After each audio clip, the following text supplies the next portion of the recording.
मित्रांनो, कुंभमेळा म्हणजे काय आणि 144 वर्षानंतर भरलेला हा कुंभमेळा याविषयी सगळी माहिती मी आज तुम्हाला दाखवणार आहे।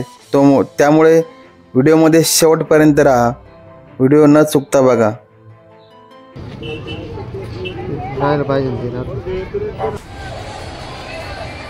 मित्रांनो, आम्ही निघालोय प्रयागराजला महाकुंभ स्नानसाठी आणि बघूया तिथे आम्ही कारने चाललेलो आहे आणि बाय रोड आमचा जो आलेला अनुभव आहे तो मी आज तुम्हाला सगळं काही शेअर करणार आहे।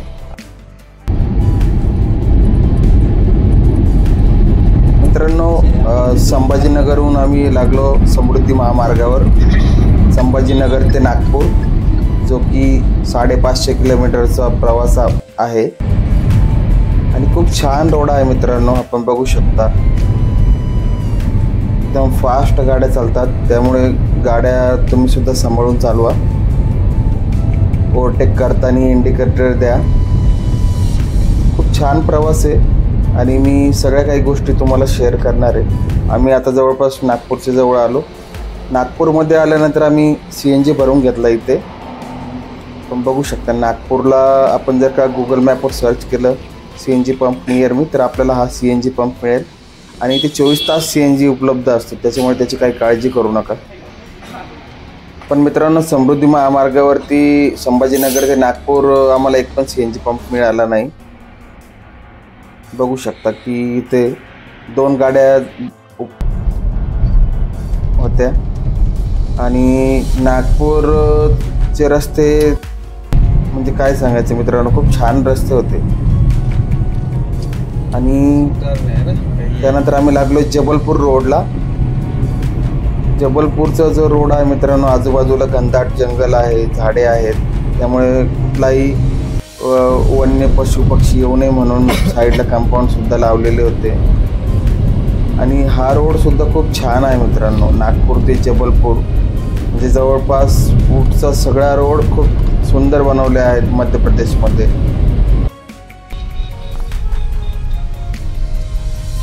आणि मित्रांनो, पुढे गेल्यानंतर आम्हाला ट्रॅफिक जॅमची समस्या लागली। जवळपास टोल नाक्यापासून 4 ते 5 किलोमीटर पर्यंत रांगा होत्या गाड्यांच्या आणि वन साइड जवळपास 2 ते 3 लाईन तयार झालेल्या होत्या। प्रत्येक ठिकाणी आम्हाला म्हणजे पोलिसांनी पुढे रस्ता अडवलेला आहे, कारण पुढे सुद्धा खूप पब्लिक आहे, खूप जाम आहे। जवळपास एक 25 ते 30 लाख लोक रस्त्यावर आहेत असं ऐकण्यात आलेलं आहे। आणि बघू आता याच्यातून आम्ही आता कसं जाता येईल तोच विचार करतोय। गुगल मॅपच्या साहाय्याने कदाचित आम्ही आता दुसऱ्या रोडने जाऊ। बघू आता काय सोल्युशन मिळते। आणि मित्रांनो, आता खूप जाम अडकलोय आणि बऱ्याच ठिकाणी असं अडवण्यात येत आहे, म्हणजे ठिकठिकाणी जे रोड प्रयागराजला जात आहेत सध्या तरी, तर त्या सगळ्या ठिकाणी अडवत आहेत। आणि असं आम्हाला एक जण मिळाला आहे जो की इथल्या लोकलचा आहे, त्याच्या मदतीने आम्ही आता एक पाटाच्या रोडने चाललेलो आहे, जो की हायवेला निघेल। बघूया तर आता हा रोड कसा आहे, काही थोडासा तर खराब आहेच। आणि पाटाच्या रोडने आम्ही पुढे लागलेलो आहे, पण इथे सुद्धा खूप ट्रॅफिक दिसते। अरे टोल गेट आहे वाटतं, लोक सगळे रस्त्यावर उभे आहेत आणि बाजूच्या साईडने सुद्धा म्हणजे रॉंग साईडने सुद्धा आता गाड्यांच्या लाईन तयार होत आहेत। बघू आता इथून सुद्धा आम्ही बघू आता कसा रोड मिळतोय ते। बघू शकता की टोल गेट एक अर्धा किलोमीटर आहे, पण 4-5 किलोमीटर पासूनच रांगा तयार झालेल्या आहेत।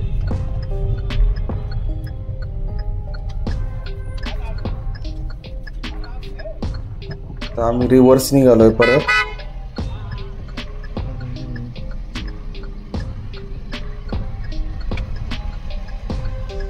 मित्रांनो, आम्ही असं या ज्या मार्गाने जातोय ना, ॲक्च्युली हायवेला सुद्धा इतकी ट्रॅफिक जाम आहे की कुठली हॉटेल्स लवकर लागत नाही त्यामुळे आपल्यासोबत सगळ्या काही गोष्टी ठेवा, खायच्या वस्तू ठेवा, पाणी बॉटल ठेवा आणि मेडिसिनसुद्धा असू द्या, कारण एखाद्याला काही दुखायला वगैरे लागलं तर ॲम्ब्युलन्ससुद्धा जाऊ शकत नाही, इतकं जाम झालेलं आहे सध्या तरी. तर आम्ही जसा रोड मिळेल त्या रोडने आम्ही एक रिवापर्यंत पोचायचा प्रयत्न करतोय. पाटापाटाचा रोड आहे, पण बघू आता पुढे कसं काय होते काय नाही.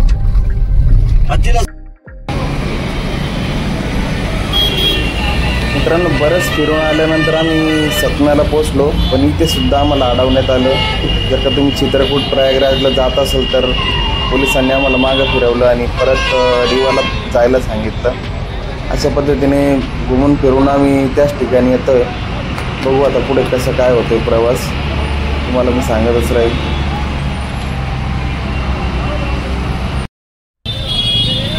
मित्रांनो, बरीचशी ट्रॅफिक आम्ही रॉंग साईडने रोडने आलो आणि फायनली आम्ही प्रयागराजला पोचलो. गाडी आम्ही पार्किंगला लावलेली आणि रस्त्याने आता चाललो आहे. मित्रांनो, कुंभमेळा आणि महाकुंभमेळा हा हिंदू धर्मातील सर्वात मोठा धार्मिक मेळावा आहे. हिंदू धर्मात याला खूप पवित्र मानले जाते. जगाच्या कानाकोपऱ्यातून करोडो हिंदू बांधव यात मोठ्या संख्येने सहभागी होत असतात आणि पापापासून मुक्ती मिळवीत मोक्ष प्राप्त करतात असा समज आहे. मंडळी, गंगा, यमुना आणि सरस्वती या 3 नद्यांच्या संगमावर हा कुंभमेळा भरतो. त्यात गंगा आणि यमुना या 2 नद्या आपल्याला प्रत्यक्ष समोर दिसतात, तर जी सरस्वती आहे ती जमिनीच्या मधून वाहते असे म्हटले जाते.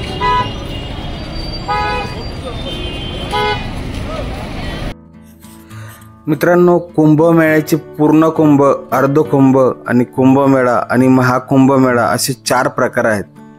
कुंभमेळा हा दर 3 वर्षांनी भरत असतो, तर महाकुंभमेळा हा दर 12 वर्षांनी एकदा भरतो.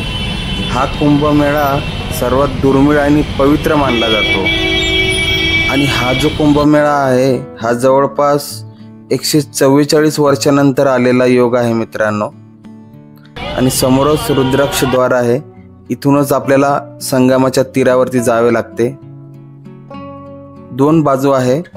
आपण नदीच्या गंगा मातेच्या पलीकडच्या साईडने देखील जाऊ शकता, त्यासाठी पूल देखील आहे. 2 पूल आहेत, एक रेल्वेचा पूल आणि एक दुसरा आपल्या मोटरसायकल, 4 व्हीलर वगैरे आपण नेऊ शकता. आणि समोर बघू शकता मित्रांनो की अशा पद्धतीने टेंट्स वगैरे बांधलेले आहेत आणि छान आहे. यावर्षी चांगली व्यवस्था केलेली आहे. पण मित्रांनो, एकच की ट्रॅफिकचा प्रॉब्लेम असल्यामुळे आपल्याला 15 किलोमीटरपर्यंत चालतच यावे लागते. जर का कुणाला पाय दुखत वगैरे असतील तर त्यांनी इथे न आलेलंच योग्य राहील. मित्रांनो, आपण आलेलो आहे कुंभमेळ्याला आणि तुम्ही बघू शकता की हे असे टेंट लावलेले साधू संतांसाठी आणि त्यांच्यासाठी अशी टॉयलेटची देखील व्यवस्था केलेली आहे. आणि मी तुम्हाला संगम सुद्धा दाखवणार आहे, तर बघूया. आणि हा प्रवास कसा झाला त्याचा संपूर्ण व्हिडिओ मी टाकणार आहे. आणि समोर तुम्ही एक ब्रिज बघू शकता, जुना ब्रिज आहे, याच्यावरून रेल्वे सुद्धा जाते आणि पब्लिकसाठी सुद्धा तो ब्रिज आहे. मित्रांनो, जसं मी सांगितलं की समोर ही गंगा आणि यमुना नदी आहे. गंगा, यमुना आणि सरस्वती या 3 नद्यांच्या संगमावर हा कुंभमेळा भरतो. त्यात गंगा आणि यमुना या 2 नद्या आपल्याला प्रत्यक्ष समोर दिसतात, तर विद्वानांचं म्हणणं आहे की ती 3री नदी म्हणजे सरस्वती नदीचा प्रवाह आहे तो जमिनीच्या खालून वाहतो. दरम्यान या दिवशी नदीत सर्वात आधी नागा साधू स्नान करतात. यानंतर नदी सर्वसामान्यांसाठी खुली केली जाते. प्राचीन काळात नागा साधू धर्म संस्कृतीच्या रक्षणासाठी सैन्यांच्या रूपात काम करीत होते. या कारणास्तव कुंभमध्ये स्नान करण्याचा पहिला अधिकार नागा साधूंना दिला जातो. मित्रांनो, या ठिकाणी खूप लांबून लोक आलेले आहेत, बाहेरच्या देशामधील सुद्धा लोक आलेले आहेत. आणि बघू शकता की अशा पद्धतीने नाव सुद्धा यामध्ये आहेत. एका बाजूने आपण पलीकडे सुद्धा जाऊ शकता नावेच्या साहाय्याने. आणि मित्रांनो बघू शकता की इकडे हेलिकॉप्टरची सुद्धा सुविधा आहे, पण माहीत नाही हे हेलिकॉप्टर पर्यटकांसाठी आहे की VIP लोकांसाठी आहे. इथं आल्यानंतर मित्रांनो एक जाणवलं की सर्वसामान्यांसाठी गाड्या एक 15-20 किलोमीटर 10 किलोमीटरपर्यंतच थांबवण्यात आलेल्या आहेत, परंतु VIP लोकांच्या गाड्या थेट संगमावरती येत आहेत. तर VIP लोकांमुळे सुद्धा खूप गर्दी निर्माण झालेली आहे. आणि आता या क्षणाला थोडीशी गर्दी कमी आहे, परंतु VIP लोकांमुळे जनसामान्यांची खूप थोडीफार अडचण होते. आपण बघू शकता अशाप्रमाणे टेंट समोर लावण्यात आलेले आहेत आणि सामान्य जनतेसाठी सुद्धा या ठिकाणी राहायची व्यवस्था केलेली आहे. कॉट्स आहेत, इथे सुद्धा आपण राहू शकता. पण मित्रांनो या ठिकाणी आल्यानंतर जनसामान्य लोकांसाठी खायची व्यवस्था या टेंटमध्ये नाही आहे, हे सुद्धा आम्हाला इथं आल्यानंतर कळालं. बाकी मित्रांनो वातावरण एकदम सुंदर आहे. ठिकठिकाणी असे टेंट लावण्यात आलेले होते.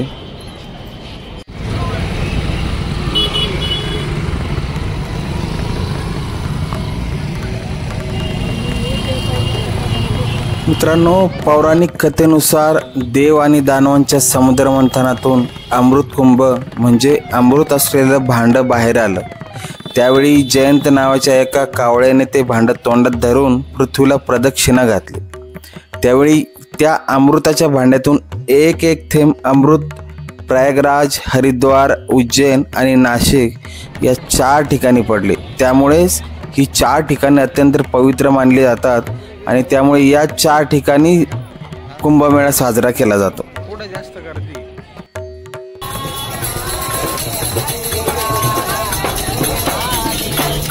खूप छान वातावरण आहे मित्रांनो आणि गर्दी सुद्धा थोडीफार कमी आहे, कारण बऱ्याच ठिकाणी पोलिसांनी जाम केल्यामुळे ट्रॅफिक अडवलेली आहे. त्यामुळे इथपर्यंत पोहोचायला भाविकांना खूप वेळ लागतोय.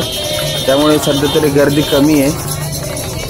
आणि तुम्ही बघू शकता आजूबाजूला थोडेफार स्टॉल लावलेले आहेत, पाण्याची बॉटल, फळं वगैरे. आणि इथे VIP लोकांसाठी पार्किंग आहे, किंवा सामान्य माणसाची कोणाची गाडी चुकून आली तर तो सुद्धा इथे पार्क करू शकतो.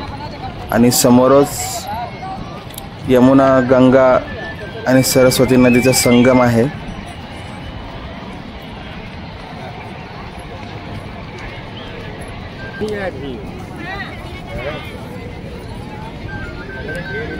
मित्रांनो या महाकुंभमध्ये जवळपास 14 आखाडे आहेत. त्यापैकी निर्मोही आखाडा, निर्वाणी दिगंबर आखाडा, महानिर्वाणी आखाडा, अटल आखाडा, बडा उदासीन आखाडा, निर्मल आखाडा असे सर्व मिळून काहीतरी जवळपास 14 आखाडे आहेत. आणि हे सर्व आखाडे या 2025च्या कुंभमेळ्यामध्ये सगळेजण सामील झालेले आहेत. आणि समोर बघू शकता की ॲम्ब्युलन्स देखील आहे. काही दुर्घटना झाली तर ॲम्ब्युलन्स लगेच येते. आणि या ठिकाणी जवळपास पाण्यामध्ये 100 फूट खोल जाऊ शकतात अशी देखील ड्रोनची व्यवस्था केलेली आहे. छान व्यवस्था आहे मित्रांनो. आणि संगममध्ये डुबकी घेतल्यानंतर सुद्धा खूप प्रसन्न वाटलं, छान असा अनुभव आला. या ठिकाणी येणार असेल तर मित्रांनो आपण अवश्य या, फक्त सर्व काळजी घेऊन या, सगळ्या गोष्टी आपल्यासोबत असू द्या.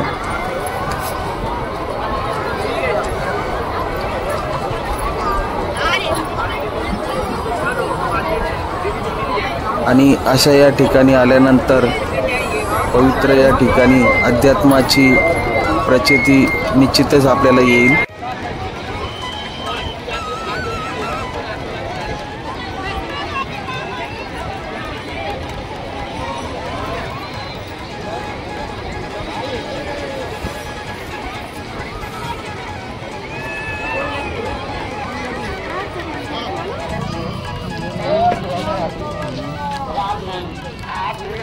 प्रयागराजला आल्यावर आपल्याला ठिकठिकाणी रुद्राक्ष माळा विकणारे देखील दिसतील. यामध्ये एकमुखी तर फक्त एकच रुद्राक्ष मिळेल. याची माळ आपल्याला कुठेही मिळणार नाही.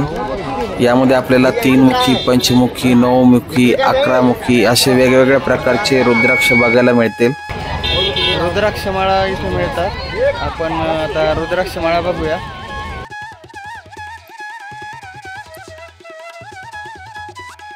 आणि या ठिकाणी आपल्याला रुद्राक्षाचे फळ देखील बघायला मिळेल. ज्या ठिकाणी आपण रुद्राक्षाचे फळ फोडून ओरिजिनल असं रुद्राक्ष सुद्धा घेऊ शकता. आणि रुद्राक्ष ओळखण्याची एक कला म्हणजे आपण जर का जे काही आपले चिल्लर पैसे असतील 1 रुपयाचे 2 ठोकळे, त्यामध्ये जर का कधी आपण रुद्राक्ष पकडला तर तो ऑटोमॅटिक फिरतो. या पद्धतीने आपण रुद्राक्ष ओरिजिनल आहे की नाही हे सुद्धा आपल्याला कळून जाईल. किंवा आपण रुद्राक्ष टाकल्यानंतर तो पाण्यामध्ये वर तरंगला की समजून घ्यायचं की तो रुद्राक्ष डुप्लिकेट आहे, प्लास्टिकचा किंवा दुसऱ्या कुठल्या मटेरियलने बनवलेला आहे.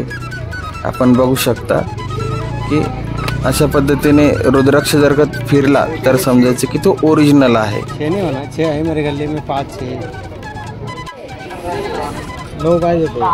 मित्रांनो, वापस आल्यावर बघू शकता की पार्किंग मध्ये आमच्या गाडीची काय अवस्था झाली होती धुळीने.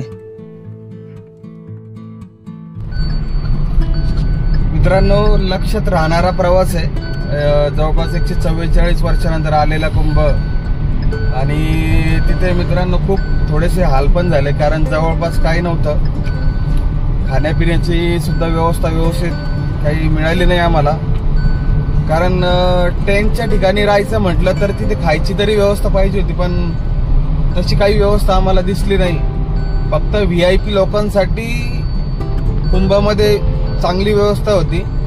जे काही टेंट वगैरे दिसले ते काही जनसामान्य लोकांसाठी नव्हते. ते 1-2 तंबू आहेत तिथे सामान्य लोकांसाठी तयारी केलेली होती.